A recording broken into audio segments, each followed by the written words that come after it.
Welcome back to my YouTube channel. आज मैं काफ़ी ज़बरदस्त इंटरव्यू क्वेश्चन लेकर आ गया हूँ पावर बीआई से रिलेटेड। पावर बीआई में हमें डेक्स लिखना है, एक विजुअल बनाना है। उसके अंदर कंडीशन ये है कि हमें रिपीट कस्टमर आइडेंटिफाई करने हैं उस चार्ट के अंदर। रिपीट कस्टमर की कंडीशन दे रखी है कि where a repeat customer is defined as a customer who has made at least 2 purchase in a different months. ये चीज़ है। डेटा अपने पास में दो टेबल्स है। दोनों टेबल के बारे में बताता हूँ। दो टेबल है अपने पास, एक कस्टमर टेबल है और एक हमारे पास है ऑर्डर्स टेबल। यहाँ पे दिख रही है ऑर्डर्स टेबल। आपको जो भी डेटा मिलेगा वो डिस्क्रिप्शन में मिल जाएगा। कस्टमर टेबल में जैसे आप डेटा लोड करेंगे तो कॉलम 1 कॉलम 2 आएगा। तो सबसे पहले आपको क्या करना है, एडिट क्वेरी के अंदर जाके, एडिट क्वेरी में जाके इसकी जो रोज है उसको सबसे पहले हेडर बना लेना। कस्टमर आईडी है, बहुत इजी है। होम टैब के अंदर ही आपको यहाँ पे मिल जाएगा, use first row as a header. That's it. ये बनाने के बाद में क्लोज एंड अप्लाई कर देना। ये कॉलम 1 कॉलम 2 लिखा हुआ आ रहा है, ये चेंज हो जाएगा, कस्टमर आईडी रीजन 1 बन गया। ये तो है dimension table, customer ID, unique ID और रीजन आईडी। ये ऑर्डर टेबल है, इसमें कस्टमर आईडी है। आप डेटा मॉडलिंग के अंदर देखेंगे तो दोनों टेबल देखना वन टू मैनी या मैनी टू वन रिलेशन है। ठीक है, तो हमें कुछ इसका टेंशन लेने की जरूरत नहीं है। अब काम की बात बताता हूँ। मैंने बोला है क्वेश्चन जो अपना ये है, क्वेश्चन अपना ऐसा आता है कि डेक्स लिखना है मेरे को रिपीट कस्टमर के लिए। और रिपीट कस्टमर कैसे डिफाइन है, who has made at least 2 purchase in different months.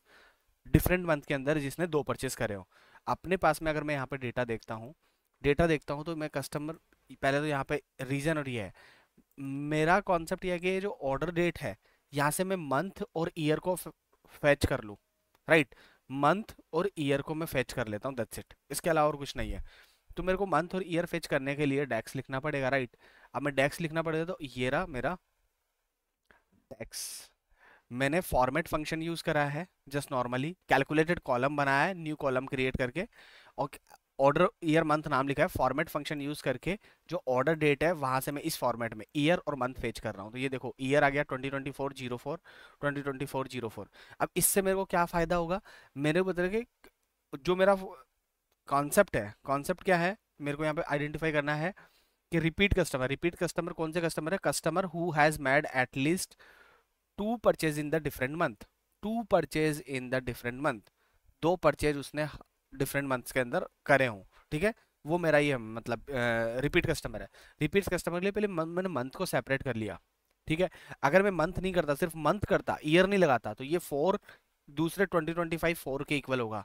अप्रैल 2024 2025 अप्रैल के इक्वल होता है, इसलिए मेरे को ईयर के साथ में सेपरेट करना पड़ा। यहाँ तक तो कोई परेशानी नहीं है। अब मेरे को यहाँ पे लॉजिक लगाना रिपीट कस्टमर के लिए। अब ये कैलकुलेटेड कॉलम है, मैंने यहाँ पे एक मेजर बनाया है। मेजर है ये रहा। अब मेजर बता देता हूँ। कैलकुलेट फंक्शन क्या करता है, मॉडिफायर होता है, कॉन्टेक्स्ट मॉडिफायर होता है, फिल्टर मॉडिफायर होता है।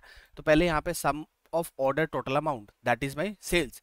अब फिल्टर क्या करता है, फिल्टर हमेशा एक टेबल देता है।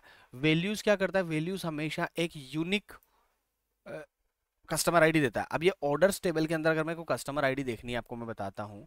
यहाँ नीचे देखो, इस फॉर्मूला के नीचे जस्ट कस्टमर आईडी 001 ये सब कुछ है ना, मतलब रिपीट भी है, ये भी है। मैं टेबल बना दिया मैंने एक, यहाँ पे देखो वैल्यूज फंक्शन लिया और इस कस्टमर आईडी को इसमें पास करा। तो मैंने बोला था यूनिक डिस्टिंक्ट कस्टमर आईडी देता है टेबल फंक्शन, मतलब ये वैल्यू फंक्शन।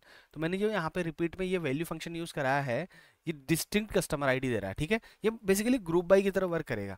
ऐसा है कि ग्रुप बाई कस्टमर आईडी, और इसके पैरेलली हमने ये क्या कर दिया, एग्रीगेटेड फंक्शन लगा दिया। कैलकुलेट फिल्टर मॉडिफायर होता है, तो डिस्टिंक्ट काउंट कर दिया किसका, ईयर और मंथ का, इस पर्टिकुलर इसके पैरेलली।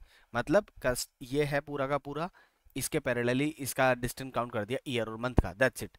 अगर मैं इसका डिस्टेंस काउंट कर दूं, काउंट कर दिया मैंने इसके पैरेलली, और इस वाले जो काउंट को, इस पूरे के पूरे काउंट को मैंने क्या कर दिया, ग्रेटर देन इक्वल टू 2। ये फिल्टर के अंदर लगाया है। ये पूरा का पूरा कॉमा, देखो एक तो ये रहा पूरा का पूरा टेबल, और ये पूरा का पूरा एक फिल्टर साथ में, इसको ग्रेटर देन 2 लिया है। तो ये वो ही सम देगा जिसका डिस्टेंस काउंट, मतलब ग्रेटर देन। डिस्टेंस काउंट क्यों करा मैंने ऑर्डर ईयर मंथ को, क्योंकि मेरे को है ना 2 कस्टमर एटलीस्ट मिनिमम चाहिए थे।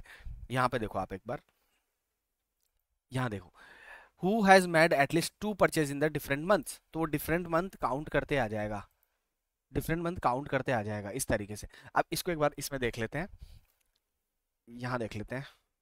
देखो कैसे, जस्ट नॉर्मली चार्ट बनाया है, ज़्यादा कुछ दिमाग नहीं लगाना। मैंने एक क्लस्टर्ड बार चार्ट लिया है, ठीक है, उसके अंदर रीजन दे दिया, यहाँ से रीजन दे दिया इधर से, और ये मैंने रिपीट कस्टमर यहाँ से दे दिया, खत्म। अगर आपको यही चीजें देखनी है कि यार इसमें वैल्यूज कितनी है, उसमें वैल्यूज कितनी है, आपको बहुत इजीली पता चलेगा। ईस्ट के अंदर कितना आ रहा है, 14,421। मैंने जस्ट नॉर्मली यहाँ पे भी लिया है। ईस्ट के अंदर कितना आ रहा है टोटल, अगर आप देखेंगे 15,312। रिपीट रिपीट का काउंट लिया है, यहाँ पे सम लिया है, बाकी को सबको एक्सक्लूड कर दिया। ठीक है। अगर आपको थोड़ा और अगर डीप डाइव करके वैलिडेट करना है तो आपके पास में डेटा रखा हुआ है, आपको पता चल जाएगा कि कौन सा कस्टमर कितनी बार रिपीट हुआ है। That's it. आप इनको यहाँ से जोड़ सकते हैं, बहुत इजीली एनालाइज कर सकते हैं। ठीक है। तो ये था बहुत छोटा सा क्वेश्चन, बस एक कॉन्सेप्ट जो था वो इसका था डेक्स का, कि डेक्स कैसे लिखते हैं। एक लोगों के दिमाग में एक चीज और आ रहा होगा, यार ये वैल्यू फंक्शन यूज है, समराइज भी तो यूज कर सकते हैं। समराइज टेबल रिटर्न करता, राइट। उस टेबल से भी आप अपना काउंट काउंट काउंट करके, डिस्टेंस काउंट करके उसको ग्रेटर देन 2 करके कर सकते हो। तो वो कमेंट के अंदर बताओ कि और कौन सा मेथड इस क्वेश्चन के ऊपर हम लगा सकते हैं।